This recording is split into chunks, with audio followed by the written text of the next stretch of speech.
વહેતી નદીમાં સિક્કો ફેંકવાથી શું થાય છે? જીવનમાં આવવા લાગે છે કેવા બદલાવ?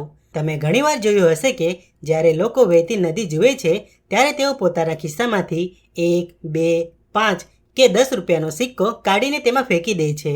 ઘણી વખત લોકો નહેરમાં સિક્કા ફેંકતા પણ જોવા મળે છે. આવું કેમ કરવામાં આવે છે? શું આ ફક્ત એક અંધશ્રદ્ધા છે કે તેની પાછળ કોઈ પૌરાણિક માન્યતા છે? વૈજ્ઞાનિક દ્રષ્ટિકોણથી આવું કરવું કેટલું યોગ્ય છે? ચાલો તમને આ વિશે વિગતવાર જણાવીએ.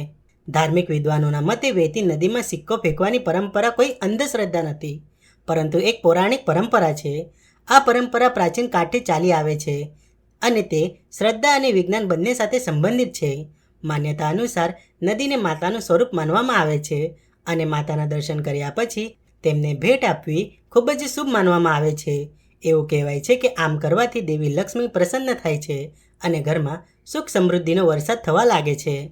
જ્યોતિષીઓના મતે નદીમાં સિક્કો ફેંકવાથી કુંડળીમાં ગ્રહોના રાજા સૂર્યની સ્થિતિ મજબૂત બને છે. આમ કરવાથી પરિવારને સૂર્યદેવના આશીર્વાદ મળે છે.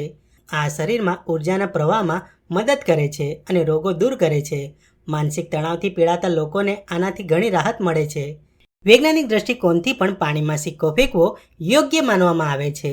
વિદ્વાનોના મતે આ પ્રાચીન કાળથી ચાલ્યું આવે છે. તે સમયે તાંબાના સિક્કા હતા.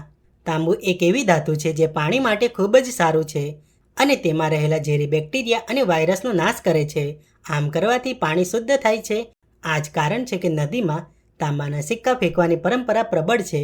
આજકાલ તાંબાના સિક્કાઓને બદલે સ્ટીલના સિક્કાઓનો ઉપયોગ થાય છે, પરંતુ આ પ્રાચીન પરંપરા હવે લોકોના મનમાં એટલી ઊંડે સુધી મૂળ ધરાવે છે કે તે તેમના સ્વભાવનો એક ભાગ બની ગઈ છે.